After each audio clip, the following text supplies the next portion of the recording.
Tonight, we travel somewhere hot, dense, and slightly terrifying. Not the DMV, worse. We're going to Tenochtitlan, glittering, crowded, and gloriously unpleasant capital of the Aztec Empire. A city built on a lake, full of canals, markets, and pyramids, where the air is thick with the scent of burning copal, maize, stew, and fear, where the gods are always watching, where your modern-day shoes, language, and inability to carry water jugs will immediately single you out as some kind of idiot foreigner, which, to be fair, you are. Now, some of you may think, I could survive a day anywhere. I've been to Walmart on Black Friday. And to that, I say, Tenochtitlan would eat Walmart for breakfast, possibly literally. Because the truth is, you would not last a day in an Aztec city. Not an hour, not a ceremonial cycle, not even through the morning mist, before the sun rises over the twin temples. Welcome, time traveler, or victim, depending on how optimistic you're feeling. You've been unceremoniously dropped into the very heart of the Aztec Empire Tenochtitlan. You were hoping for something romantic, perhaps?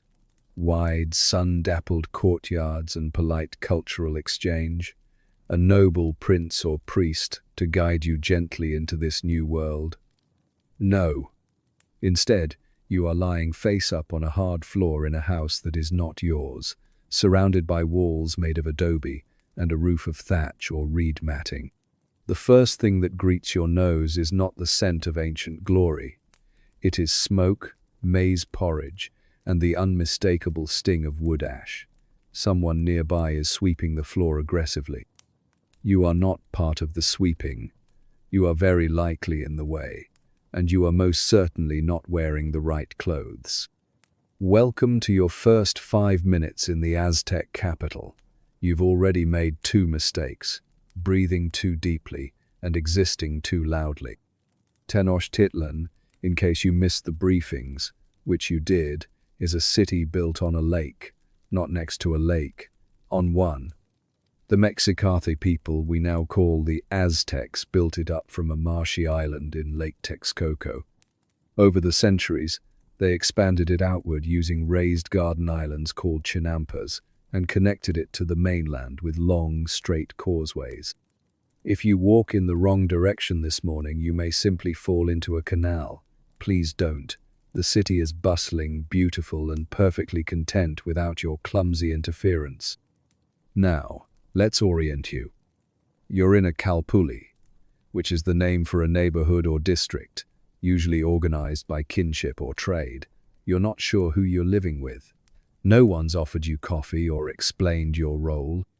That's because coffee hasn't been invented yet, and your role is probably confused outsider who owes labor. People in this society don't exactly sit down to explain things to strangers. The assumption is that you already know your place. Unfortunately, you don't, and the Aztecs have very little patience for people who don't know their place. You're lucky you woke up indoors. You could just as easily have been dumped in a canoe. From your vantage point crouched awkwardly in the corner of a very busy household, you begin to take in the daily rhythm of Aztec life. There is no privacy, none. Everyone is doing something, and that something seems to involve maize, sweeping, praying, weaving, grinding, washing, shouting, or walking past you while shaking their head. The family you've landed with appears to be of the Masha-Waltin class. Commoners, not slaves, not nobles. They're respectable, hard-working, and already mildly disappointed in you. You are being watched. It may seem strange, but despite the lack of smartphones or CCTV, social surveillance is thriving. The Aztec social system is like a panopticon made of people who actually care about ritual purity. The calpulli isn't just a neighborhood, it's a communal engine of labor, tradition, and deeply entrenched judgment. Everyone knows who belongs and who doesn't. Right now, you very much do not. You attempt to speak. It goes badly. The language here is classical Nahuatl. Your hello is met with suspicion. Your I come in peace is met with silence. Someone offers you a gourd bowl of atole, a warm maize drink. It is thick, grainy, and suspiciously lukewarm. You smile and try to sip politely. You dribble. You have offended someone's grandmother. Now let's talk logistics. You're standing well, slouching in one of the most sophisticated urban environments in the pre-Columbian Americas. Tenochtitlan is home to over 200 people. That's more than most European cities of the time. The layout is precise, divided by canals and streets, aligned with cardinal directions. Temples, palaces, and marketplaces punctuate the landscape. It is a feat of hydrological engineering, with aqueducts and floating gardens. And yet, all your 21st century brain can focus on is the fact that you're barefoot and cold. At this point, you consider asking someone for help. A man with a feathered cloak walks by. You point to your chest and mutter, "Tourist." He does not know what that means. He assumes you're either ill, possessed, or very badly trained. Let's clarify your status here. You are not a noble or Pippleton. You are not a merchant or Pochteca. You are not a priest, a craftsman, or a warrior. You have no lineage, no training, and no visible role. This is deeply inconvenient. In Aztec society, everything is categorized. The gods are not fond of ambiguity, and neither are the people. Being uncategorized in a system that thrives on order is dangerous. It suggests that you might be a Tlachtlacotina slave, or worse, a Tlacotl Axcan, a war captive. These are not the kinds of titles that come with perks. You look around for other foreigners. There are none. Not unless you count the two men being marched down the street in ropes. One of them might be crying. You look away. You are jostled out of your daze by a young woman carrying an enormous bundle of firewood. She drops half of it and shoves a few pieces into your arms. You are now part of a firewood relay. Congratulations. You will now carry this to the cooking hearth and pretend you understand what's happening. The matron of the household eyes you. She says something curt. You nod. She repeats it, louder. You nod again. She squints. You are not fooling anyone. Outside, the sun is just cresting over the distant mountains. The entire city is waking up in layers. The scent of cooking tortillas begins to overpower the smoke. You hear drums in the distance, likely coming from the Templo Mayor, the great double pyramid dedicated to Huitzilopochtli and Tlaloc, the gods of war and rain. Those drums are not for show. They are summoning priests, possibly soldiers, possibly sacrifices. You try not to think about it. You're finally able to slip outside. The streets are wide, stone-paved and buzzing with life. Vendors are setting up. Young boys are carrying goods to the market. Canoes pass through the canals filled with vegetables, feathers, and the occasional dog. People wear huipils, maxtlatls, and tilmas tunics and loincloths far more breathable than your polyester pajamas.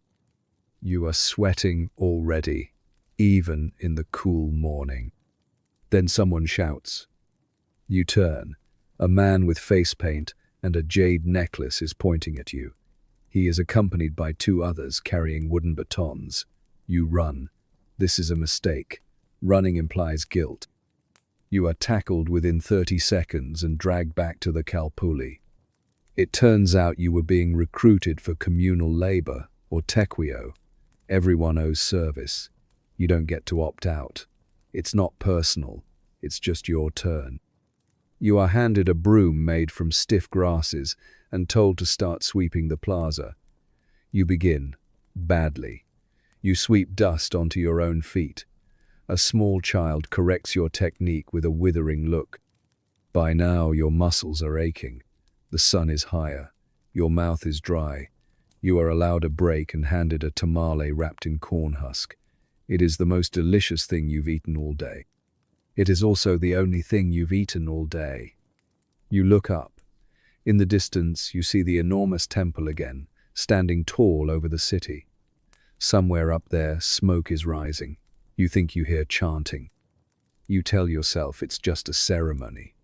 A play maybe. Not real. But deep down you know better. You are in the Aztec Empire now, and the day has only just begun. By now you've probably gathered that your accidental visit to Tenochtitlan is not going well. You are out of place, out of breath, and quickly becoming out of favor with your reluctant hosts.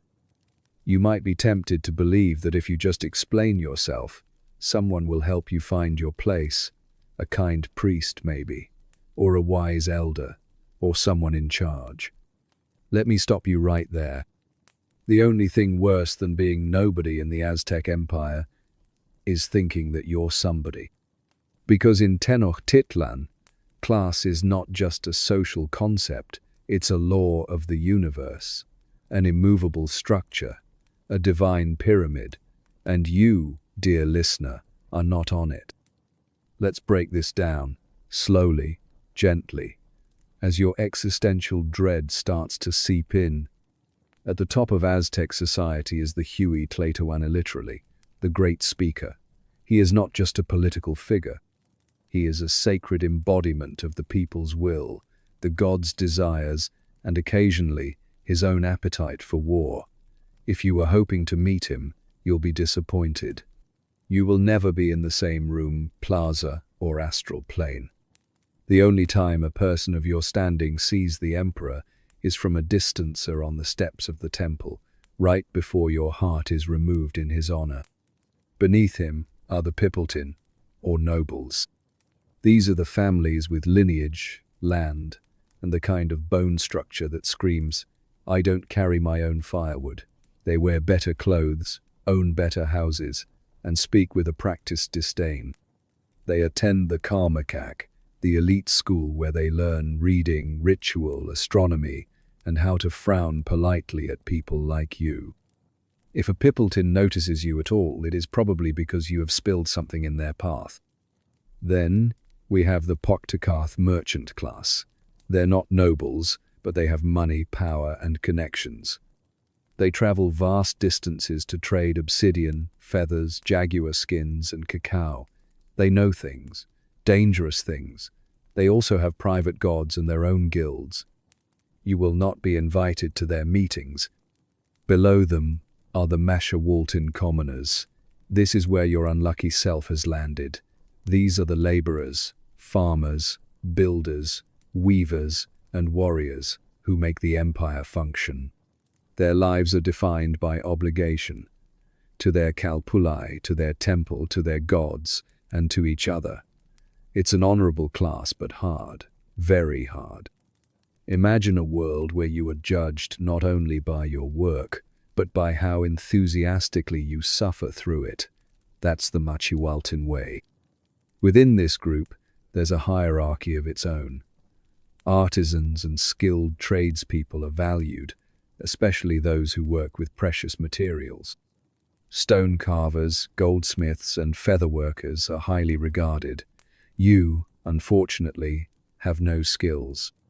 Unless your knowledge of microwaves and Netflix algorithms somehow translates into obsidian knife polishing, you are simply another set of hands. Beneath the Masi-Waltin are the Mayaquestionant farmers. They work the land, often for nobles or temples, and have fewer rights. Even lower still are the Tacotin slaves. Now, before you panic, let's clarify. Aztec slavery is not hereditary. It is, in theory, temporary. People become slaves due to debt, punishment, or capture. You can buy your freedom. You can even own property. Some slaves are treated decently, others are not. Right now, as a classless outsider with no family, no patrons, and a suspicious accent, you are hovering somewhere between unwanted guest and potential tlacotl. Your hosts have already started whispering. You feel it. Their glances linger a bit too long. Someone comments on your laziness. A young boy mimics your odd gait and earns a round of laughter. You're not offended. You're frightened. Because in a culture this rigid, being a joke is one short step from being an offering. But there's more to this hierarchy than titles. Every layer has expectations, rituals, dress codes, and behaviors. You've already violated half of them. Let's start with clothing. The Aztecs were extremely conscious of what people wore, and more importantly, what they were allowed to wear. Nobles dressed in embroidered cotton. Commoners wore coarse Maggie fiber. The colors, patterns, and even sandals were all regulated. Yes, sandals. Only certain ranks could wear them publicly. You showed up in sneakers. You have disrespected the feet of an entire civilization. Next, speech. You can't speak Nahuatl, but even if you could, the way you say things matters. Aztec society emphasizes formality. You must address people with proper titles. Elders are to be greeted with reverence. You don't speak directly to a noble unless invited. You don't raise your voice in the marketplace. And you never ever speak during a ritual unless you've been told to. You haven't even figured out the word for sorry yet. And finally, mealtime etiquette. Yes, even eating is stratified. You ate that tamale too quickly, and without asking permission, you used both hands and made a mess. That's not how it's done. Meals are quiet affairs, conducted with discipline. Nobles are served first, children last. There are rituals before and after. You didn't follow any of them. People noticed. By now, the matron of the household has decided that you are cursed, possessed, or incredibly stupid. You are given the task of grinding maize on a metatea flat stone slab used with a roller called a mano. It looks simple. It is not. Your arms ache. The maize is everywhere except where it should be. You begin to cry, quietly. The grandmother nearby nods approvingly. At least you've stopped talking. This moment of despair is where you learn a painful truth. In Aztec society, worth is earned through labor and sacrifice. There is no concept of inherent value for the idle. Everyone is expected to contribute. Everyone has a place, and if you don't, you're expected to suffer until you find honor, until someone finds one for you. Sometimes, that place is temporary, a laborer, a servant, a sweep of the temple steps. Sometimes, that place is very permanent, inside a ritual pit. The Aztec gods are demanding, and society reflects that divine hunger. The entire civilization is structured around cosmic debt. The world has already ended and been remade multiple times. Life continues only because the gods are constantly appeased. Blood, sweat, and tears are not just poetry, they are tax. You do not understand the rules of this game, and no one is going to explain them to you, because class here is not just a matter of status, it is a matter of survival. Your only hope now is to keep your head down, work hard, and pray that someone, somewhere, thinks you're at least amusing enough to keep around. Or edible. In a few moments, the head of the household will return. He will ask curtly what you've done today. You won't understand the words, but the meaning will be clear. He will look at the spilled maize, the crooked broom, the now broken clay bowl you tried to carry. Then he will sigh, deeply. You are not worth the trouble. And that's a dangerous thing to be in the Aztec Empire. You may be filthy, confused, and slightly injured, but rest assured, the Aztecs would like you to be clean. Very clean. Not in the modern germ theory sense. There are no antibacterial soaps, no hand sanitizer dispensers, and no cucumber-scented body washes. But there is, very much, a cultural obsession with hygiene, and unlike most ancient civilizations, the Aztecs take it seriously, impressively so, obsessively so, which is unfortunate, because you currently smell like fear, smoke, and regret. Your breath is hot. Your tunic borrowed or possibly stolen is stained with maize gruel. You've fallen twice in the canals. And your feet, unshod and soft from years of carpet and sneakers, are covered in mud, scratches, and what may or may not be the remains of a crushed frog. A woman notices this and gestures, emphatically, toward a large clay pot of water. She holds up a bar made of something crumbly. Soap, clay, animal fat. You are being ordered to bathe. Now, bathing in Tenochtitlan isn't a private, luxurious retreat.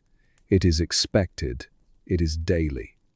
And it is done in structures called Temescal sweat lodges built of stone and plaster, designed to purify both body and spirit. These are not casual. They are spiritual chambers. Miniature wombs of heat, built to return you to a clean state. You are not offered one. Those are reserved for people who belong. Instead, you are led to a clay basin near a communal area, handed a gourd ladle, and gestured at with the kind of face someone uses when telling a very stubborn dog to stop chewing furniture. You begin to rinse. The water is cold. It stings. You yelp. This offends someone. The Aztecs use a soap called a molle, made from the roots of a plant in the soapwort family. It foams. It smells earthy. You rub it on your arms and try not to look anyone in the eye. 2 children walk by and snicker. A man spits on the ground and mutters a prayer. You are clearly cursed. But make no mistake, the Aztec city is clean. It's a point of civic pride. Public sanitation is woven into everyday life. Each household is responsible for sweeping its surroundings every morning. That's not just etiquette's law. Refuse is collected. Canals are dredged. Streets are tidy. Ashes and night soil are often repurposed as fertilizer. There is a municipal rhythm to it all. And if you don't comply, well, you're not simply lazy, you're impure. And that's a problem for the whole community.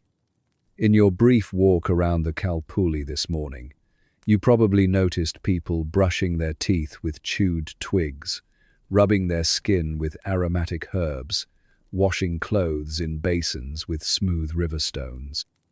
You may have mistaken it for an Instagram-worthy return to nature. It's not. It's a sacred order, a moral discipline, a cosmic obligation, and you, dear traveler, are failing at it. Because it's not just about the body, it's about the soul. Cleanliness is linked with ritual purity. Impurities, especially bodily ones, are offensive to the gods. Your sweat, your grime, your foreign skin, all of these things carry metaphorical weight. You have entered a world where dirtiness equals danger, not just for you, but for the society around you. And, given your recent performance with the maize grinder and your awkward attempt to ask for a nap, you are already teetering on the edge of acceptability. You may be wondering, if they're so clean, why are they also so violent? Yes.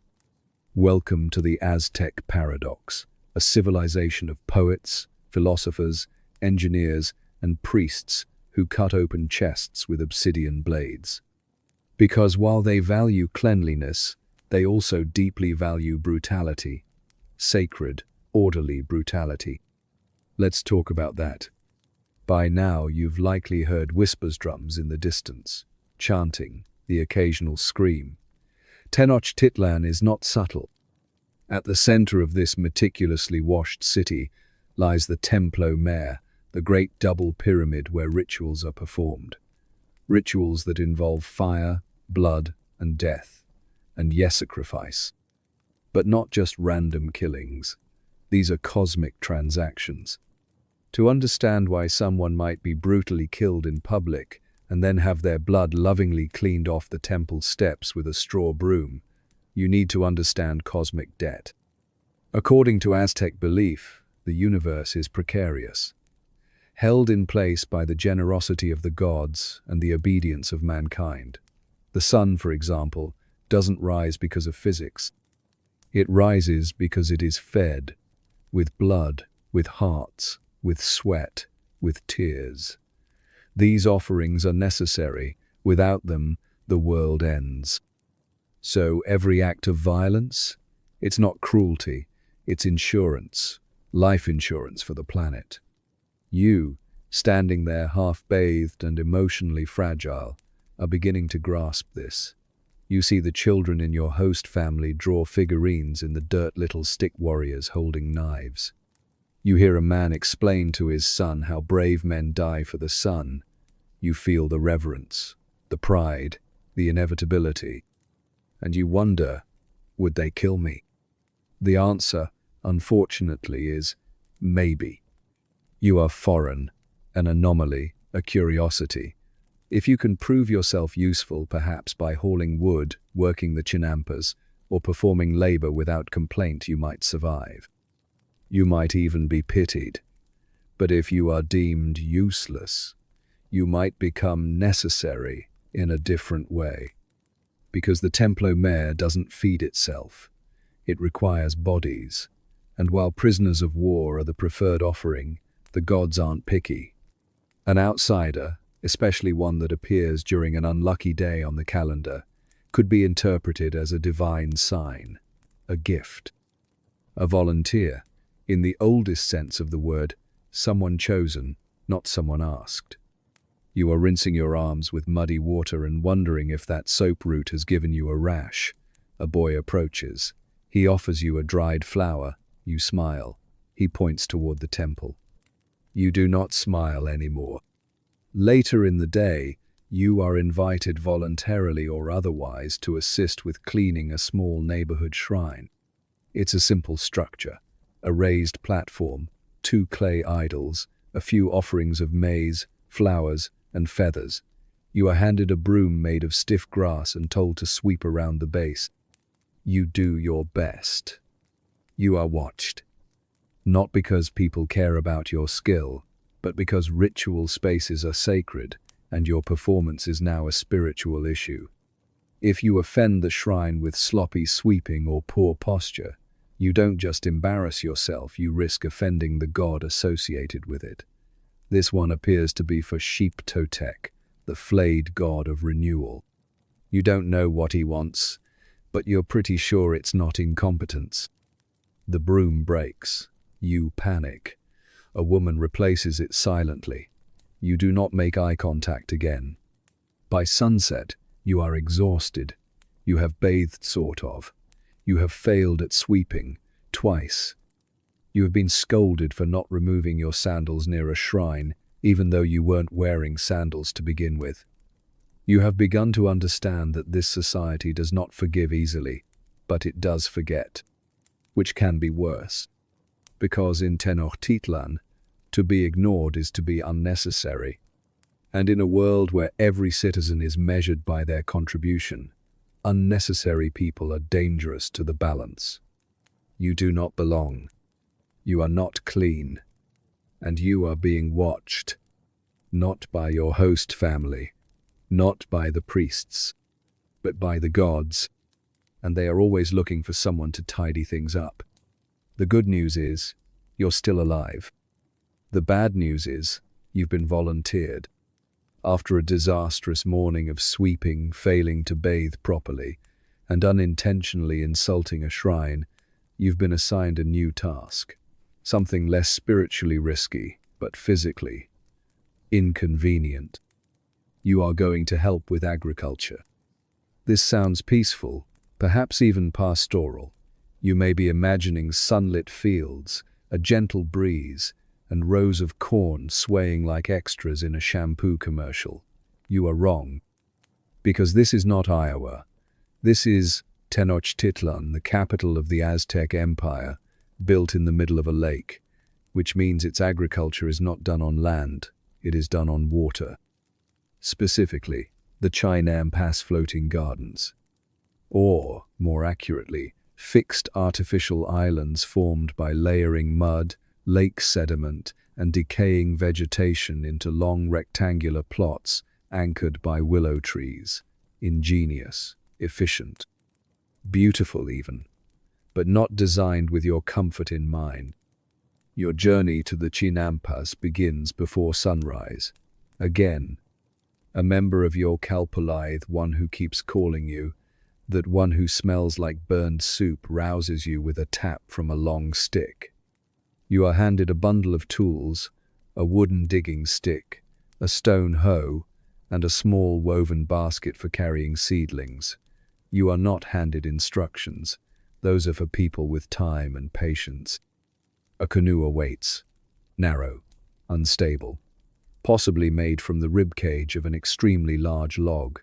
You are expected to climb in with grace and balance. You fail on both counts. You nearly capsize the boat. Someone mutters a prayer to Tlaloc, god of rain, and smacks the side of the canoe for luck. You suspect it was actually directed at you. The water is calm, greenish, and disturbingly cold. As you glide along the canal, the sky begins to lighten. Tenochtitlan emerges through the mist like a myth being reluctantly remembered. You pass under arching bridges, past early morning merchants setting up stalls on the shore, and women washing clothes at the water's edge. The city hums with purpose, and none of that purpose involves helping you understand what's happening. Eventually, you reach your destination, a long strip of earth rising neatly above the waterline, flanked by canals on both sides, and bordered by woven reed fences. This is a Chinampa. It is not floating per se, but it is saturated, moist, dense, and alive. You are told to begin work. First task, clear the weeds. You grab the hoe, you dig, you strike something that might be a root, or possibly a buried god. You pretend it didn't happen. Second task, replant maize shoots. You are given a handful of green stalks and shown how to bury them in soft soil with a rhythmic motion. You try to copy it. You plant 3 crookedly. The 4th one breaks. The 5th lands in the canal. You retrieve it, soggy and ashamed. It will never grow again, much like your confidence. By mid-morning, your back is aching, your arms are shaking, and your feet have sunk ankle-deep into lake mud. You are offered water lukewarm, carried in a ceramic jug. You are not offered a break. Labor on the Chinampas is not optional, not seasonal, and not scheduled around your comfort. Because these gardens are not merely food plots, they are the lifeblood of the city. Tenochtitlan must feed hundreds of thousands of people. Chinampas provide maize, beans, squash, tomatoes, chilies, amaranth, and more.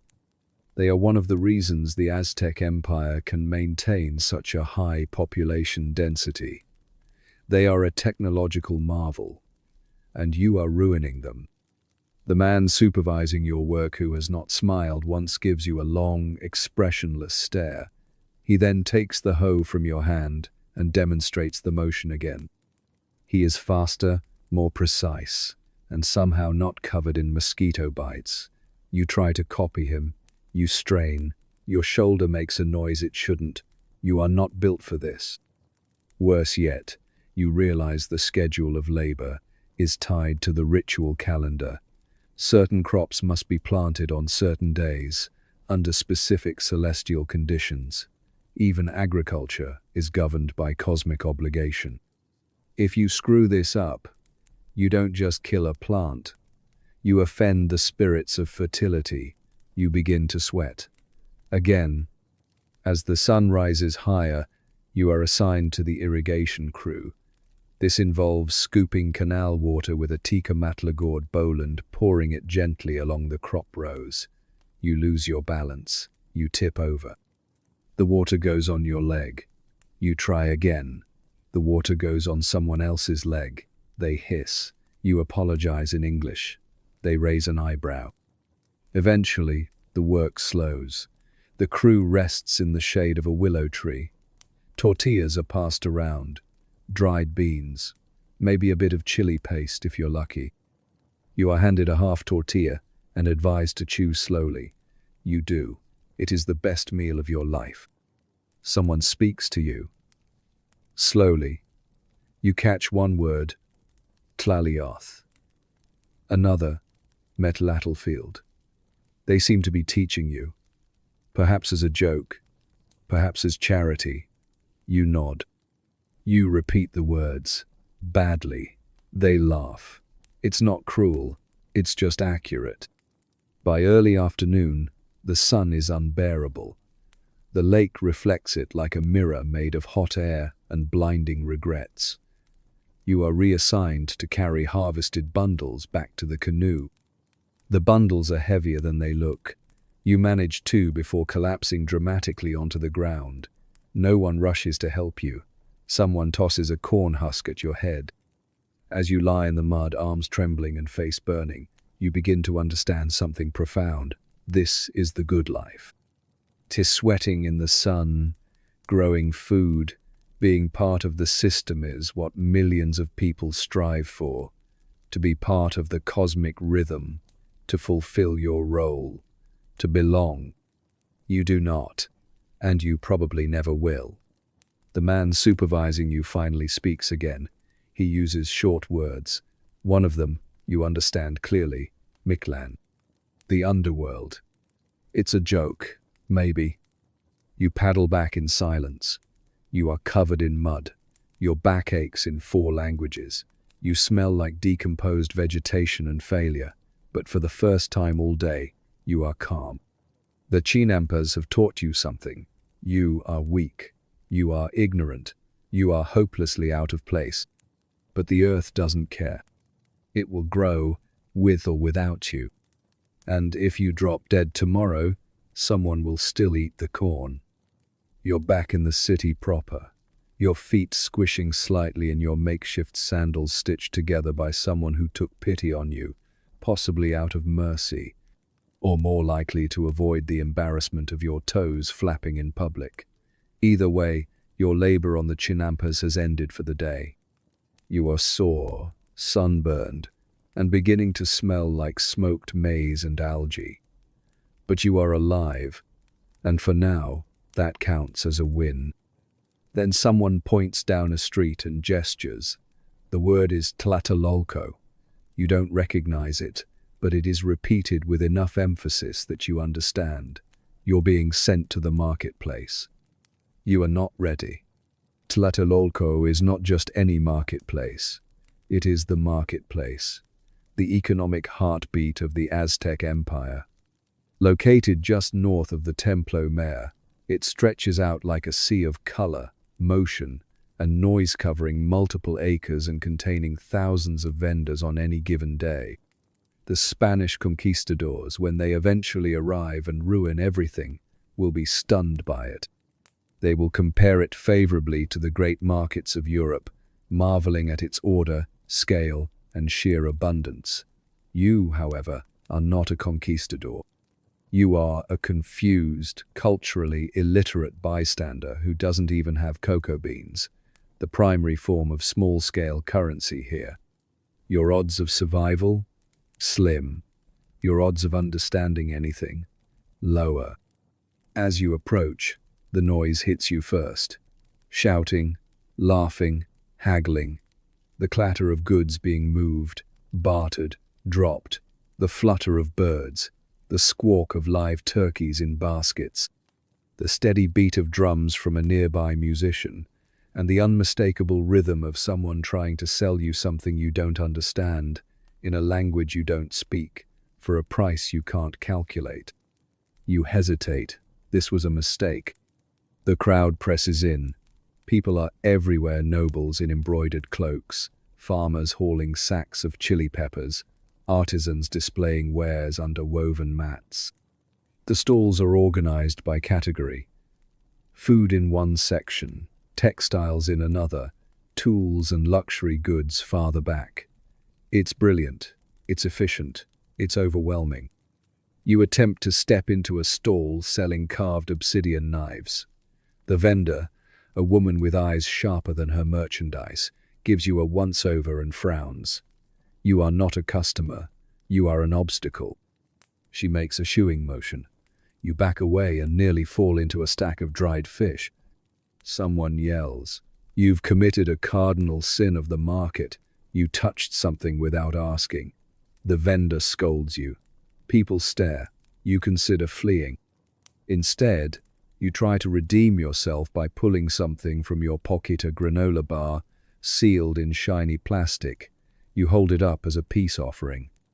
The vendor squints, takes the bar, examines it like it might be magical, sniffs it, bites off a corner, and then she starts laughing. She laughs so hard she drops her fish knife. She waves her friends over. They sample the granola bar. More laughter. Someone compares the texture to chewed bark. Someone else uses it to scrape the dirt off a sandal. Congratulations. You've invented the world's least appetizing snack. Your bartering career is off to a poor start. To make matters worse, you realize you have no idea how the currency works. In Tlatelolco, items are priced in cacao beans or cotton cloths, called quachli. A rabbit might cost 30 beans. A full cloak? 100. A day laborer's wage might be 1 cloak per week. It's not a barter system per se, it's a flexible, standardized economy based on goods everyone uses. You have neither beans nor cloaks. You have only shame. A boy offers you a tamale for what appears to be a single shell bead. You accept, grateful. It's spicy. You cry a little. He laughs. He wasn't selling the tamale, he was trying to get rid of one his dog licked.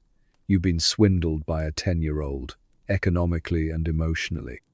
You wander deeper into the market, passing vendors selling turquoise jewelry, obsidian mirrors, jade figurines, ceramic whistles shaped like skulls, and feathered headdresses so beautiful they make your socks feel inadequate. Not that you're wearing socks, you lost those on day one. Next, you reach the herbalist section. Tables covered in neat rows of dried plants, roots, seeds, and powders. Some cure headaches. Others ease childbirth. A few might kill you instantly. You pick up a seed pod and are immediately slapped on the wrist by a very elderly woman who looks like she could outlive time itself. She mutters something that probably translates to, "This is why we don't let tourists in." You retreat, past a pottery vendor, past the animal section, past 2 men loudly arguing over whether a chicken should cost more than a rabbit. You try to help by saying polo and are promptly ignored. Wrong language, wrong century. You consider trying to leave, but the exits are crowded, and you're being pulled along by a tide of shoppers. You are a leaf in a socio-economic river, and it is not a forgiving one. Suddenly, a man stops you. He's wearing an official-looking cloak, embroidered with swirling clouds. He holds a staff of officer sign that he's one of the market judges. That's right. This market has judicial oversight. You are terrified. He speaks to you slowly. You pick out one word, tribute. He holds up a small block of what might be hardened resin. He then points to a sign marked with symbols indicating price and origin. This is a licensing inspection. Vendors must meet standards. Weights must be fair. Taxes must be paid. He thinks you're a vendor. You panic. You try to mime, "I don't work here." What actually comes across is closer to, "I am full of lies and probably criminal." A small crowd gathers. You are asked to present your wares. You hold up your last remaining granola bar.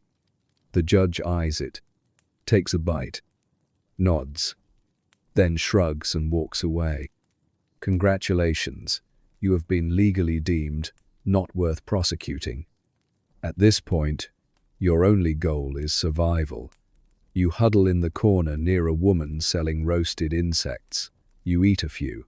They are crunchy, oddly satisfying, and far better than that tamale. You sit in silence, watching the market live and breathe around you. Despite the chaos, the efficiency is stunning. Messengers carry orders, couriers deliver goods across town, elders haggle over pottery with the zeal of Wall Street traders. Buyers inspect fabrics with expert fingers, children run errands, everyone has a purpose. Everyone except you. As the sun begins to lower in the sky, the market begins to thin. Vendors pack up their goods.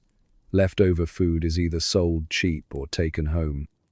The space becomes quieter, shadows lengthening across the stalls. You slip away before anyone can notice or recruit you for cleanup duty. You exit the marketplace poorer in pride, slightly wealthier in insect protein, and considerably more aware of your irrelevance. This place is not for tourists. This is not a stop on a guided tour. It is the economic engine of an empire, and you, tragically, are the spinning cog that doesn't fit. By now, you've stumbled through an agricultural shift, disgraced yourself in the city's largest market, and insulted at least 3 gods and 1 very old woman. You might be thinking, perhaps naively, that it would have all gone better if you'd simply been born here. You imagine yourself as a child of the Aztec Empire, a native speaker of Nahuatl, taught the customs from birth, raised among pyramids, rituals, and the comforting scent of tamales cooking over a hearth. You think, if only I had grown up here, I'd know what I was doing. Allow me to disabuse you of that notion, because Aztec education was no joke, and if you were young and lucky enough to be born into this society, you wouldn't be playing with wooden toys and drawing cats on the walls. You'd be hauling firewood at age 5 and learning the difference between a ceremonial blade and a sacrificial one before you hit puberty. The Aztecs, unlike many civilizations of the time, had a universal education system. That's right. Everyone was expected to attend school. Boys, girls, commoners, nobles. The curriculum may have varied, but ignorance was not an option. The gods were watching, and they preferred their servants literate, disciplined, and vaguely terrified. So let's imagine for just a moment that you are no longer a bumbling adult foreigner in ill-fitting clothes. You are now 10 years old, small, dusty, and utterly unprepared. You live with your family in a kalpuli, a neighborhood commune that organizes labor, religion, and public expectations. Your parents are commoners masewaltin. They rise early, work late, and raise you with a firm hand and an even firmer moral code. Your childhood is not whimsical. There are no sleepovers, no cartoons, no allowance. There are chores. You carry firewood, you fetch water, you help sweep the household and nearby street, you grind maize on a stone slab until your arms go numb, you recite prayers, you memorize lineage. You are told repeatedly that idleness offends the gods, and that disobedience might lead to you becoming someone's ceremonial offering. Fun is extremely limited. But then, one day, your parents announce it's time. You are of age. You are going to school. You are not given a choice. There are 2 main kinds of schools in the Aztec world. Telpochcali, the house of youths, for commoners. Calmacac, the house of lineage, for nobles. Let's start with Telpochcali. This is where you're going. Welcome. You arrive just before sunrise. The building is modest but clean. The air smells of sweat, earth, and burning incense. The instructors, grim, tightly woven men who've never smiled in their lives, greet you with silence and a stern nod. Your education begins immediately. You are handed a bundle of wooden sticks and instructed to carry them up a small hill. Once there, you are told to bring them down again. This continues for several hours. You begin to suspect this is less about learning and more about breaking your spirit. You're not wrong. Telpochcali is designed to mold young boys into disciplined laborers and eventual warriors. The curriculum is physical, grueling, almost punitive. You are trained to carry loads without complaint. Build and repair communal infrastructure. Observe religious rituals with precision. Endure pain silently. You are not taught to read. Writing is reserved for the elite. You are, however, taught how to use a Macua Whittler wooden sword embedded with obsidian blades. You swing it. It's heavier than it looks. You drop it. Your instructor does not look impressed.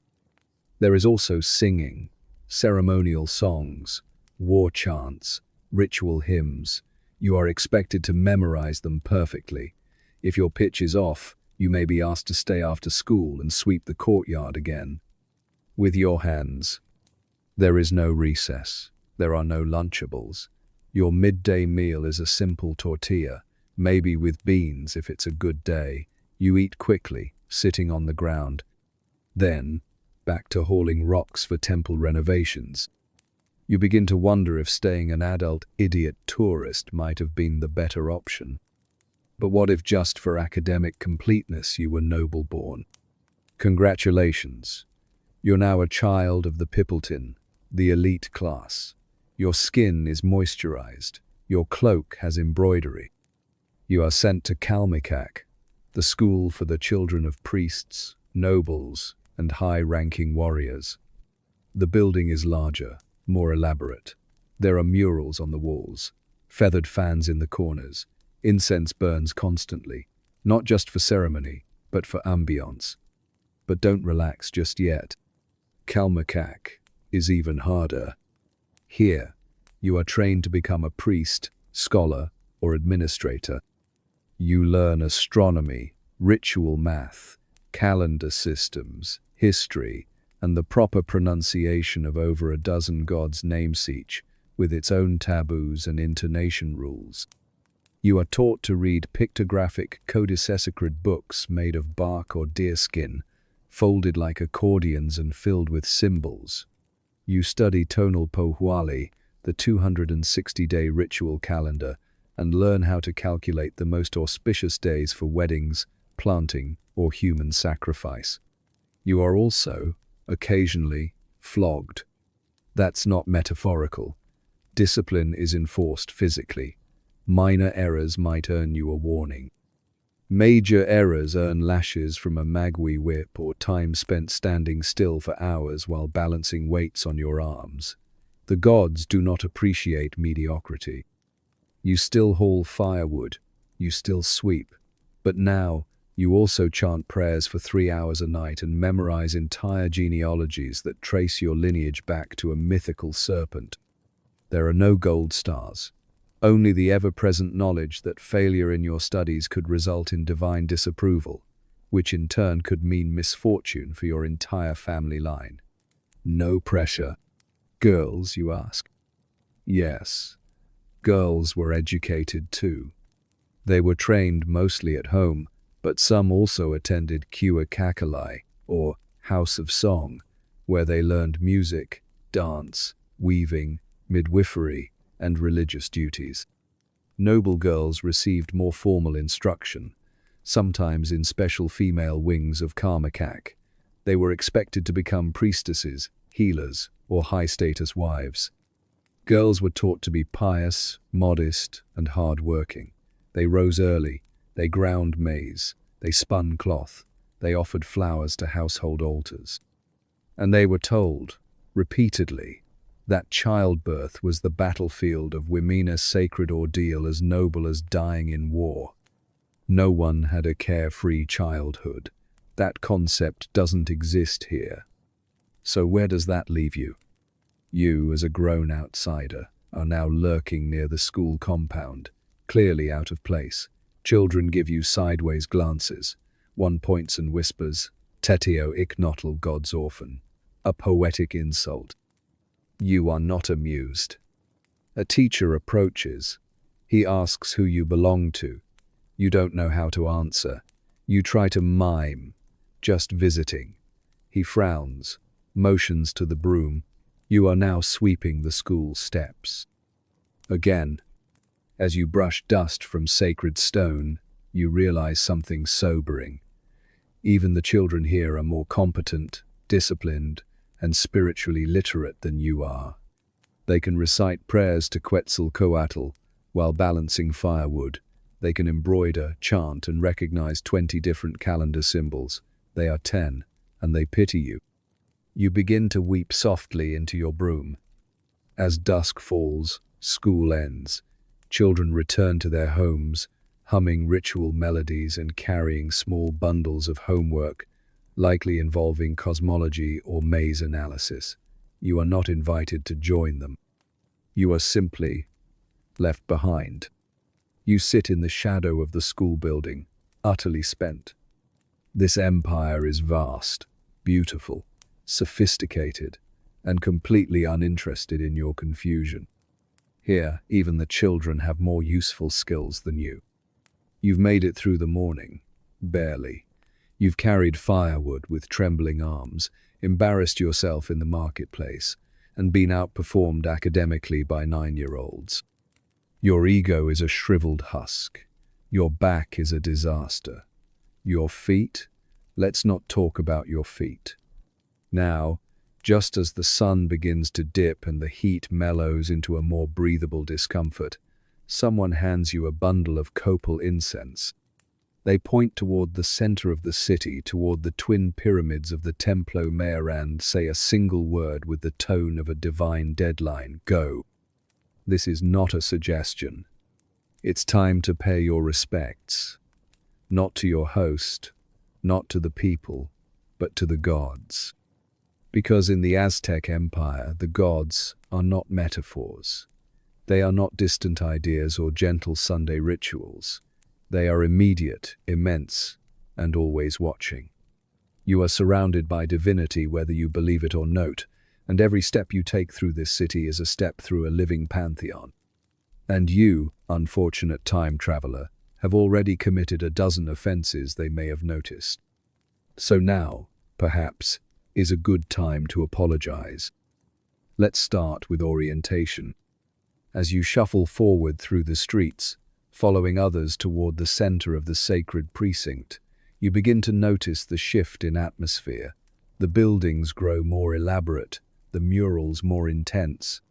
The number of feathered cloaks, ceremonial staffs, and ominous drums increases by the second. You are approaching the sacred heart of Tenochtitlan. The great pyramid, the Templo Mayor, rises before you like a jagged tooth in the skyline, its twin staircases ascending steeply to 2 separate temples at the top. The left one is for Tlaloc, the god of rain, water, and fertility. The right one is for Huitzilopochtli, the god of sun, fire, and war. Together, they form a cosmic binary: nourishment and destruction, life and sacrifice, crops and conquest, and they are always hungry. You clutch your bundle of incense tighter. All around you, others are doing the same. Men and women, children and elders, each holding offerings, flowers, food, feathers, paper banners, even animal blood, approach the temple with solemnity. You are expected to imitate them. So you walk. The stone beneath your feet is worn smooth by generations of footsteps. The plaza buzzes with activity. Acolytes chant in rhythmic Nahuatl. Priests in eagle and jaguar headdresses supervise small fires, and musicians play flutes, drums, and conch shells in droning. Sacred harmony. The scent of burning copal, mingled with sweat and flowers, is dizzying. It is both beautiful and terrifying, and you are terribly underdressed. Someone hands you a white paper fan shaped like a butterfly. You are told to wave it before the temple and whisper your name. You do, badly. You think you may have accidentally introduced yourself as the dog who eats mud. No one corrects you. The gods will sort it out. At the base of the temple steps, you pause. They are steep, very steep. The kind of steep that dares the elderly to try, and the uncoordinated to reconsider. You begin the climb slowly, incense in one hand, dignity long since discarded. Around you, others climb with ease. Some carry offerings, others carry heart's real ones, still steaming in clay bowls. You look away. You keep climbing. When you reach the top, the city unfurls below like a living codex, its canals glinting in the fading light, its buildings rising in solemn rows. It is, undeniably, one of the most sophisticated places on Earth. And at the summit, standing between the twin temples, you are in the realm of the gods. You approach the shrine of Tlaloc first. The god is often depicted with goggle eyes and fangs, his image painted in bright blues and greens, surrounded by frogs, maize, and water motifs. Offerings are placed at his feet, maize cobs, flower garlands, tiny ceramic vessels of water. He is generous when pleased. He is floods and droughts when angered. You mutter a prayer under your breath, something about clouds and not drowning. Then you move to the other temple, Huitzilopochtli. He is less serene. Depicted in black and blue war paint, adorned with hummingbird feathers and a snake-shaped staff, Huitzilopochtli is a god of motion, fire, and sacrifice. His temple smells of blood. The steps are stained red. Here, the rituals are louder, more urgent.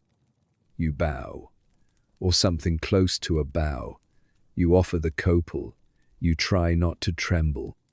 You're not here to witness a sacrifice, not officially, but you hear the drums shift, a deeper rhythm. The crowd parts.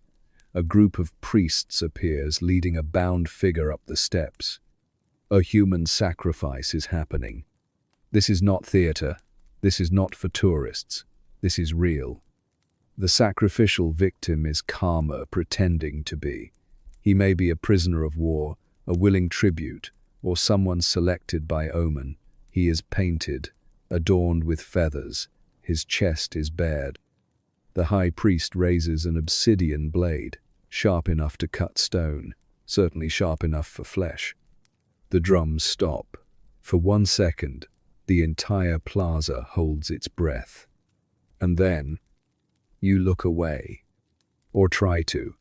The crowd doesn't flinch. Children watch. Old women murmur prayers. The heart is raised, held aloft to the setting sun, its blood steaming in the cool air. You do not understand. You do not belong. But you are here, and now the gods have seen you. It's easy to judge, to recoil, to impose your modern moral compass on an ancient world that never asked for it. But remember, to the Aztecs, this is not cruelty. This is duty. This is cosmic balance. The gods gave their own blood to create the world, to make humans, to move the sun, to bring rain. Humanity must return the favor. Without sacrifice, the world stops turning. So, who are you to complain? You descend the pyramid slowly, feet trembling. People pass you, carrying bowls of fire, wreaths of marigolds, instruments carved from bone.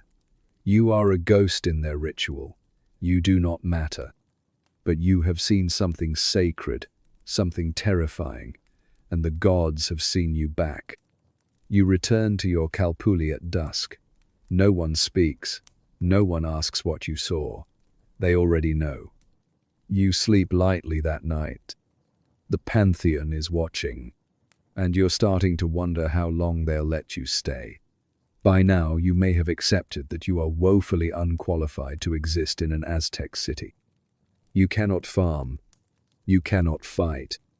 You cannot sing ceremonial chants in the correct key. You are an inefficient laborer, a bad guest, and most critically a person with no place in the social hierarchy, which means you're missing the one thing the Aztecs value almost as much as maize: purpose. And when someone doesn't have a purpose in this world, well, the gods might have one for you in the next. Let's talk about sacrifice, but not as the Spanish or Hollywood might frame it, not as senseless violence, not as evil for the sake of drama. Let's talk about it the way the Aztecs did, as a job, a sacred duty, a form of cosmic debt payment wrapped in pageantry, and held together by extremely sharp obsidian. Let's begin with the concept of divine reciprocity.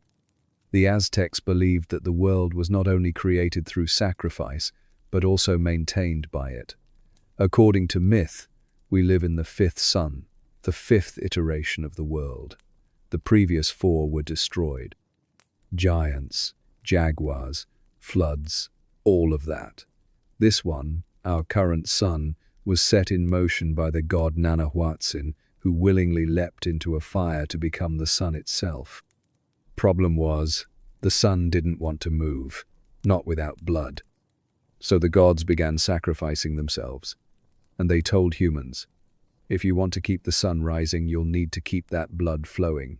It's your turn. Thus, sacrifice is not murder, it is maintenance. It's the engine oil of the cosmos, unpleasant, vital, and probably flammable. You may think, surely this was rare, reserved for special days or war prisoners, not random people like me. Oh dear. Sacrifices occurred often, with dizzying frequency, for every major festival, for seasonal changes, for agricultural cycles, for temple dedications, for omens, eclipses, and political statements. The Aztecs had a ritual calendar bursting at the seams with divine appointments. Estimates vary wildly, but at the height of Tenochtitlan's power, it is believed that thousands of people could be sacrificed during grand events. The dedication of the Templo Mayor in the late 15th century allegedly saw rivers of blood, according to both Aztec records and shell-shocked Spaniards. Now, not every ritual involved full-scale heart extraction. Some called for bloodletting priests or volunteers cutting their tongues, ears, or genitals with sharp magi thorns to feed the gods drop by drop. Others demanded auto-sacrifice, done in private, often as a form of penance or devotion. Everyone gave something. But when it came time to really impress the gods, you needed a human heart. Who was chosen? You're probably hoping the answer is very bad people. No. The most common sacrificial victims were captured warriors from rival tribes or enemy city-states, volunteers selected by lot or divine omen, children in specific rituals to honor Tlaloc, slaves, especially those gifted to the temples, priests or impersonators who temporarily took on the role of a god and were sacrificed to complete the cycle. Every year, certain festivals would feature god impersonators, young men chosen for their physical beauty and behavior. These men lived in luxury for months, dressed in divine costumes, received adoration, and then had their hearts removed in front of the crowd to complete the ritual.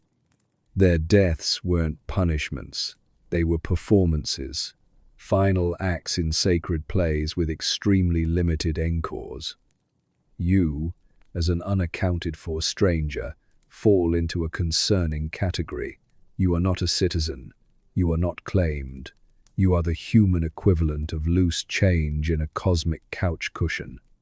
If someone has a dream involving a hummingbird or hears thunder at an odd hour, you could very easily be interpreted as the chosen one. Not the heroic kind, the ceremonial kind. Let's say, hypothetically, of course, that you are selected. It starts with a procession, not a chase, not a fight. No one drags you screaming. That would be inelegant. Instead, you are prepared. Your body is painted. Feathers are applied. Bracelets, a headdress. You are dressed to honor the deity to whom your life is being offered. Some recipients are adorned as Tlaloc's children, others as solar warriors.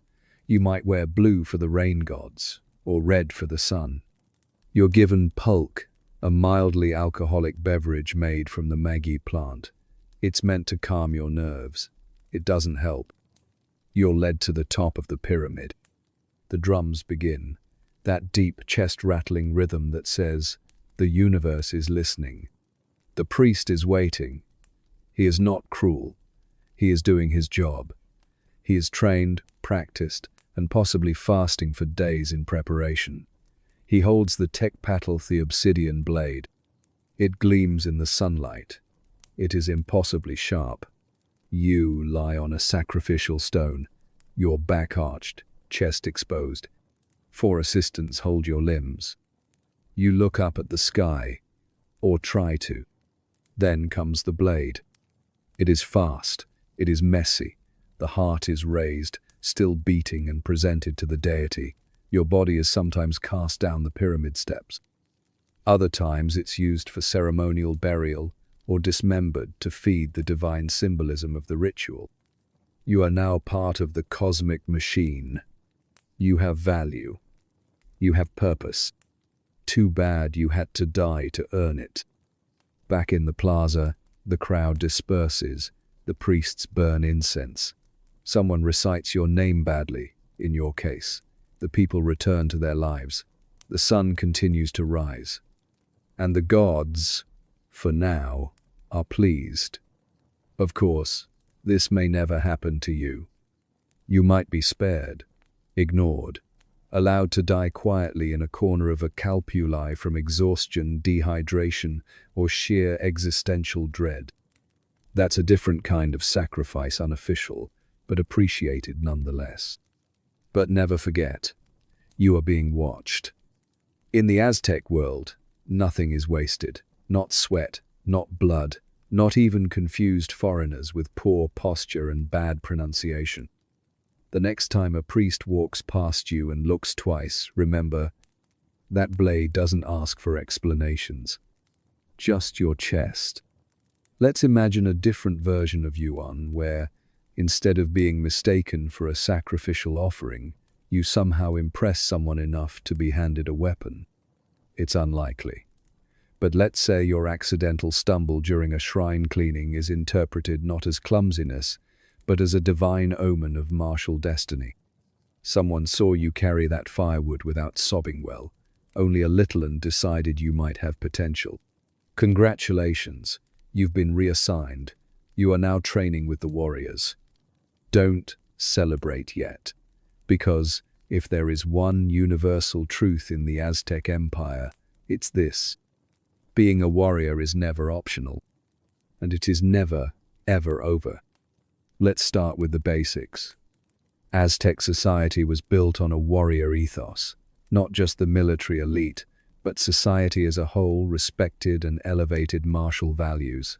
The nobility drew legitimacy from conquest. The state expanded through it. The gods demanded it. It was war that fed the empire economically, ritually, and literally. That's because war provided more than territory or tribute. It provided captives, and captives fed the gods. So being a soldier wasn't just about defense, it was about feeding the universe. Welcome to the pressure. You begin your new life in the Telpochcali, the commoner's school where boys are trained from adolescence to become fighters. You're well past the typical age, but that doesn't matter.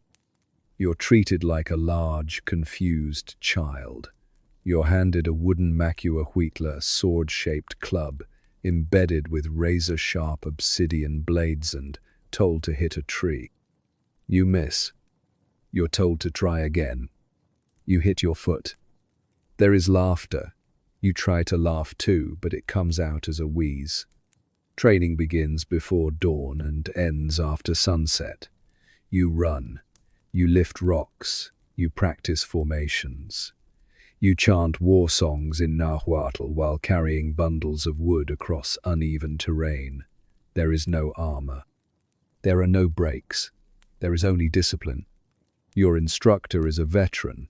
He has jaguar teeth hanging from his neck and a stare that could flay bark off a tree.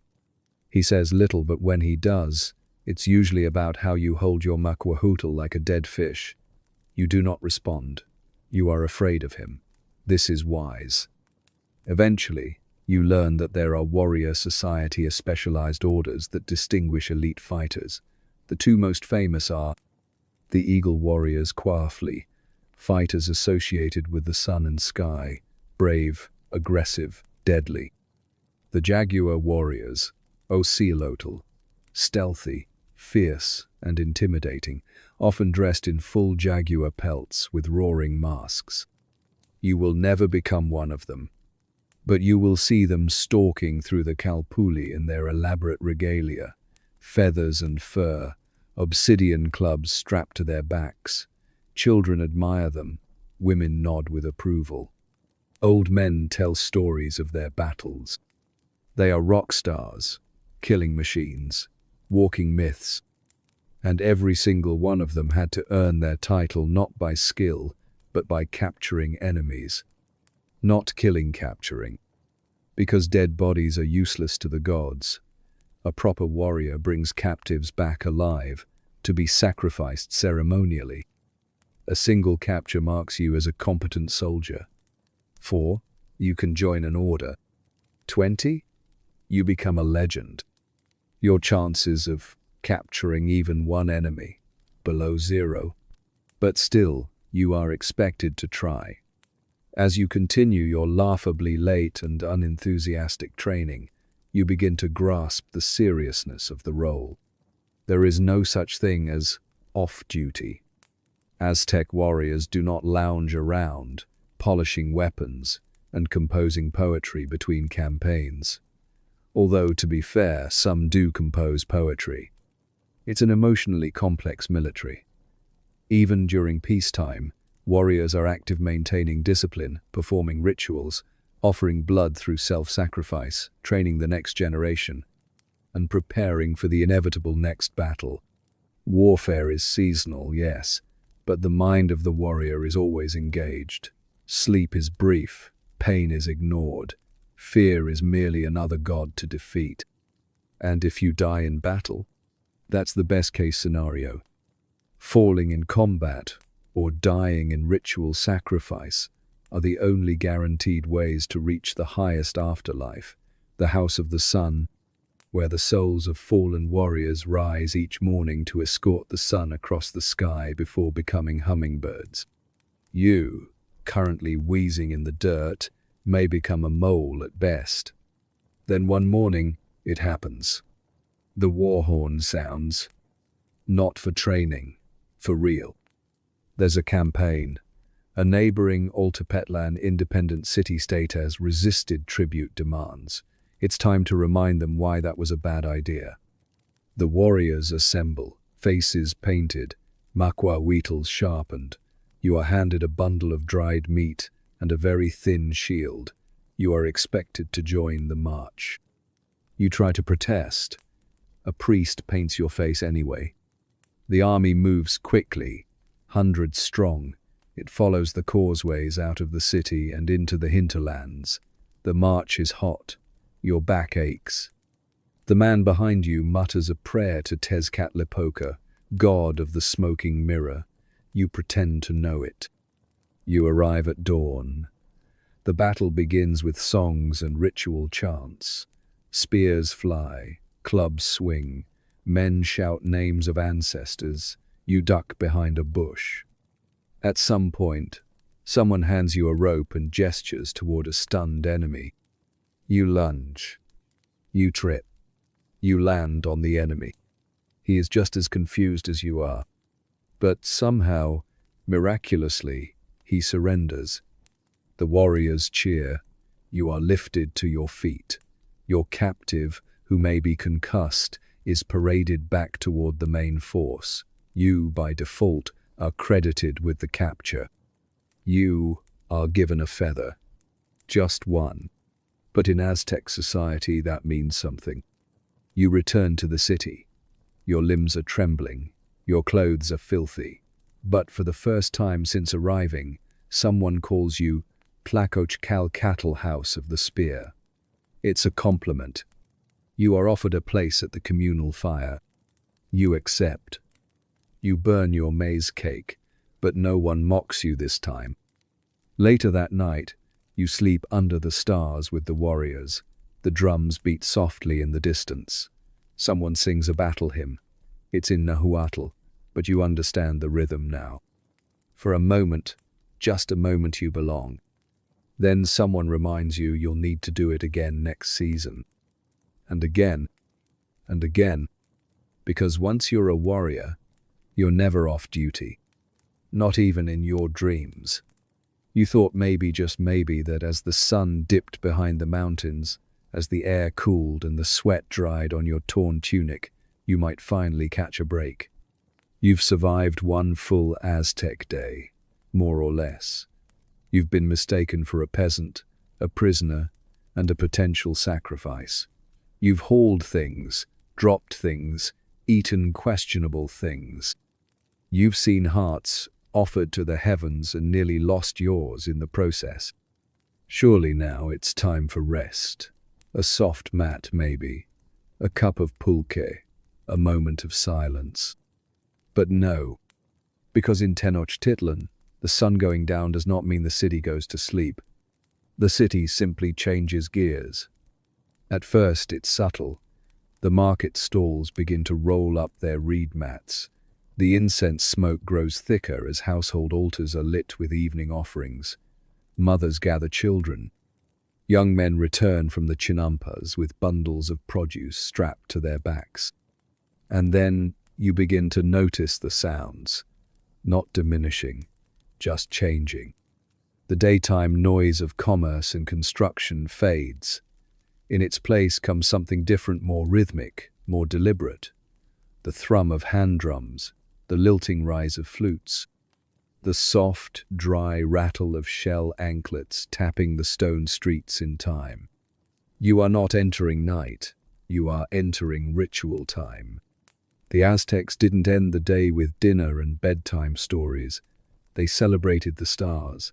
They honored the gods of darkness and dreams with dances, chants, and offerings. And you, exhausted and barely upright, are swept into it whether you like it or not. Let's talk about the Aztec calendar, briefly, just to contextualize your current misery. There are two main systems. The tonal Pohuali, a 260-day ritual cycle used for divination and religious timing. The Ixiopohuali, a 365-day solar calendar governing agricultural seasons and civic festivals. Each day on either calendar has meaning, a name, a number, and ritual significance. Today, you've been told, is one cattle, one reed. A day associated with beginnings, introspection, and unfortunately for your renewal through fire. You don't know exactly what that means, but you see a lot of torches being lit. The plaza you were marched through earlier is now illuminated by flickering flame, not a roaring bonfire. Aztecs didn't waste firewood but controlled, elegant braziers placed at sacred corners. The shadows of dancers stretch long across the pavement. The dancers wear elaborate feather headdresses, shell bracelets around their ankles. Their movements are stylized, hypnotic, not for performance, but for communion. They're not doing it to impress. They're doing it because the gods are watching. Nearby, a group of elders sits cross-legged on reed mats, chanting in perfect unison. Their words are lost on you, but the cadence is unmistakable. This is a prayer older than the plaza itself. You feel like an intruder at someone else's family reunion, a family with very sharp knives and very powerful ancestors. Someone hands you a cup. You hesitate. It's pulque, the fermented sap of the maguey plant. Thick, milky, sour. The Aztecs considered it sacred, used in moderation. To overindulge was frowned upon unless you were elderly or participating in specific religious ceremonies. You sip. It tastes like what regret might taste like if it came in beverage form. But it helps. A little. You sit, cross-legged, back-bent. You are surrounded by ritual, and you are beginning to suspect sleep will not be part of tonight's activities. Eventually, you are led back to your kalpuli, or more accurately, you are herded there like a confused and limping goat. Your host family doesn't speak much. They offer you a mat. It is made of reeds. It is not thick. Your spine immediately reminds you how many vertebrae you have, and how few of them are happy. There is no pillow, no blanket, just you, the mat, and the rhythmic sound of distant flutes. As you lie there, staring up at the plastered ceiling, you become aware of just how noisy the Aztec night is. There are frogs in the canals, drums from another Calpulais celebration, dogs barking, people whispering outside, someone singing what might be a lullaby or a curse. You begin to understand, this is not a quiet world. It is a city of over 200 people, alive with tradition, community, and spiritual obligation. There is no part of the day untouched by divine expectation. There are no hours left to waste. Even now, someone is likely making an offering to Xochiquetzal, goddess of beauty and love.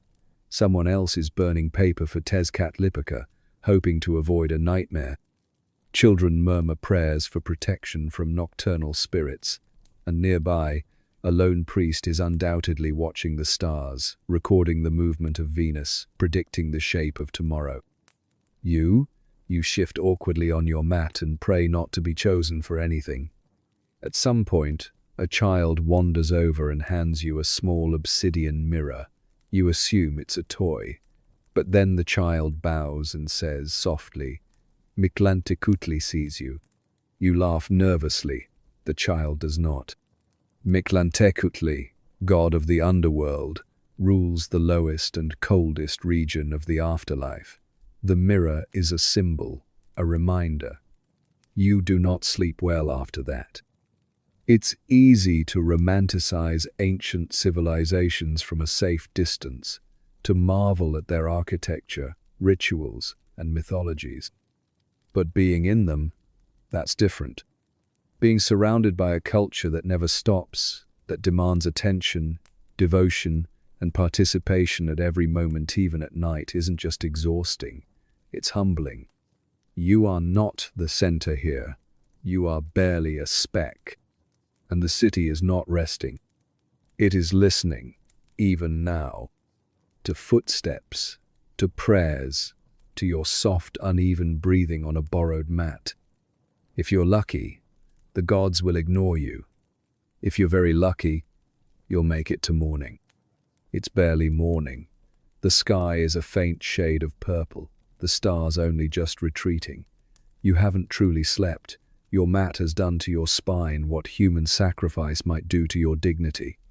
But the people around you are already awake, stretching, sweeping, whispering prayers. One woman begins grinding maize with the serene aggression of someone who's been up since before time. You sit up, bleary-eyed, and consider asking for more pulque. No one offers it. The fire is being stoked. Incense is already burning. Someone has started chanting. You blink. Wasn't there already a ceremony yesterday? Didn't the sun rise and set to the rhythm of drums and blood and chants? Yes, it did. And it's happening again. Because in Tenochtitlan, the days don't blend into one another, they cascade, one after another, under the relentless machinery of a divine and inhumanly organized calendar. Welcome to another sacred day, because every single day is sacred. Let's take a moment to appreciate just how heavily scheduled this empire is. The Aztecs had not one but two major calendar systems, because apparently one wasn't nearly enough. The first is the Tonalpohualth 260-day ritual calendar. It's made up of 20 named days, each repeating in cycles of 13 numbers. That gives you 260 unique combinations. Each combination has its own personality, omens, deities, and suggested rituals. Some are good for weddings, others are good for warfare, a few are just good for bleeding on purpose. Then there's the Xiuhpohualai 365-day solar calendar, divided into 18 months of 20 days each, plus a suspicious little 5-day period at the end called the Nemon Temi, or the useless days. when people basically stayed indoors and tried not to die. Together, these calendars form a kind of cosmic spreadsheet, dictating what rituals should occur, who should be honored, what foods are eaten, what colors are worn, and importantly, who might be sacrificed. Your attempt to rest for a day, irrelevant, because the calendar waits for no one.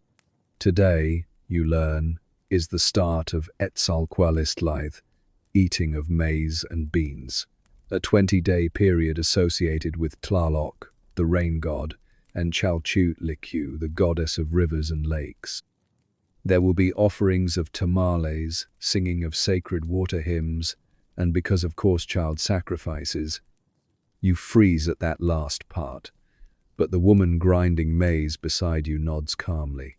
She says something in Nahuatl you don't understand, but the tone is something like, "It's just the season." You want to be outraged. You want to be morally indignant. But instead you are handed a bowl of steamed beans and maize and told to eat. It's part of the observance. The gods must be fed, and so must you, if only so you have the strength to watch the rest. As the city stirs to full life, the ceremonial zone near the Templo Mayor begins to bustle again. You watch as priests in elaborate turquoise masks arrange baskets of flowers, carved frogs, and small human figurines made of dough and amaranth. The air is filled with smoke, music, and the low murmur of prayers that sound more like winds through a forest than anything human. You notice something new. The people here aren't weary of the calendar. They aren't sighing with fatigue or begging for a day off. The sacred rhythm isn't a burden, it's reality. There's no distinction between secular and sacred, no notion of a normal day. Every moment is anchored in something larger. The days don't belong to people, they belong to the gods. And if you don't participate, you're not just being impolite, you're being dangerous. Because the gods have expectations. The calendar is not a suggestion, it's an agreement. Break the rhythm and you break the contract. Later, you're told that someone had a dream, a vision, a bad omen. A bird flew over the temple during a ritual and dropped a stone that bounced 3 times before landing near the idol of Sheep Totek. The message is clear to those who understand such things. Another sacrifice is required. A name is drawn. It's not yours, this time, but the implication is clear. The calendar doesn't forget. It doesn't sleep. It simply continues, each day loaded with meaning, pressure, and ceremonial obligation. You are caught in its gears. You are not important enough to be a priest, not skilled enough to be a warrior, not educated enough to be a reader of omens. But you are, at the very least, visible, which means that sooner or later, your number might come up. By afternoon, another procession winds through the streets. This one is gentler, filled with water bearers and song. Children carry clay jugs filled with lake water. Women scatter flower petals. You are asked to participate. Someone hands you a bundle of wet reeds and tells you to walk with reverence. You do. You are sweating. But you do. You reach a small shrine to Chalchutlikyu. The water is poured. The flowers are scattered. Prayers are whispered in the high nasal tones of Nahuatl ritual speech. A small girl begins to cry softly beside you. Her mother shushes her. The priest continues the chant. You stand there, awkward, still holding the reeds. And for a moment, it feels like time has stopped. Not because it has, but because you are now, however briefly, in sync with the calendar. You are where you are supposed to be. It is uncomfortable, humbling, and, in a strange way, peaceful. Then a conch shell sounds in the distance, announcing the evening's fire ritual. Your moment is over. The calendar moves on, and you move with it. It is your second night in Tenochtitlan. You are tired in ways your body does not have vocabulary for. Your legs ache. Your back is an abstract concept. You've eaten tamales, maize, and shame. You've carried water, witnessed sacrifice, been conscripted into fake warrior training, and now you just want to lie down and not be perceived by any, especially gods. But perception isn't something you get to opt out of here. Because tonight, the calendar doesn't just remember you. It picks you. It starts small. You're lying on your reed mat, staring at the ceiling, when a priest enters your kalpuli. Everyone goes quiet. He is painted, masked, and silent. He points at you. Your host family says nothing. They don't try to stop him. They don't ask questions. They just nod. You are chosen. You try to protest. You sit up. You hold your hands out in a very reasonable gesture that suggests, please no. The priest is unmoved. Another man enters behind him, holding a ceremonial cloak. It is red. You are handed it. You are now wearing it. You are led outside. No one looks at you as you pass. No one speaks. You realize this isn't a punishment. This is a privilege. Or so they believe. The Templo Mayor is waiting. You've seen its twin staircases before, but never like this, lit by torchlight, framed by stars, looming larger than your sanity. The great drums are already sounding, slow, heavy, as if the mountain itself is remembering something ominous. You are not alone. There are 4 others, dressed like you, painted like you. One looks serene, another is shaking. One boy can't be more than 12. You are offered pulque again. This time, you drink all of it. No one stops you. A priest explains more to the gods than to you that you are being given a sacred role. You are to walk in the steps of Tezcatlipoca's chosen. You will not die as a prisoner, nor as a criminal. You will die as an offering. This is meant to be comforting. It is not. The procession begins. You are paraded through the streets. People line the route, not cheering, not wailing, just watching, calm, respectful. Children throw petals. Women burn incense. Men beat hand drums. You feel like a bride, a groom, and a condemned prisoner all at once. You are not bound. You are not dragged. You walk. Willingly. That is the point. At the temple base, you are stopped. You are given one final moment. A priest steps forward and gently touches your forehead with a burning incense bundle. He speaks a prayer in Nahuatl. You understand none of it, except the part where he says your name. Not your real one, the one they gave you. Tecuilhuitontli, precious little lord. You are not sure if this is an honor, a joke, or just deeply sarcastic. The climb is slower this time. Not because your legs are heavy, though they are, but because this isn't a rush. It's a ritual, a performance. The temple steps are a stage.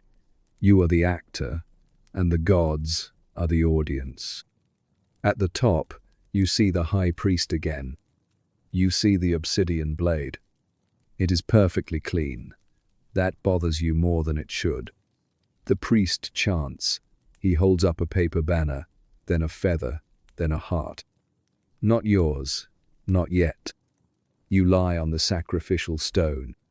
It is cold, not metaphorically, literally cold, smooth, hollowed from centuries of use. It cradles your back like a throne you never applied for. 4 assistants hold your arms and legs. You look up. The stars blink slowly, ancient and uncaring. You wonder if any of them are watching this from the other side. The priest raises the blade.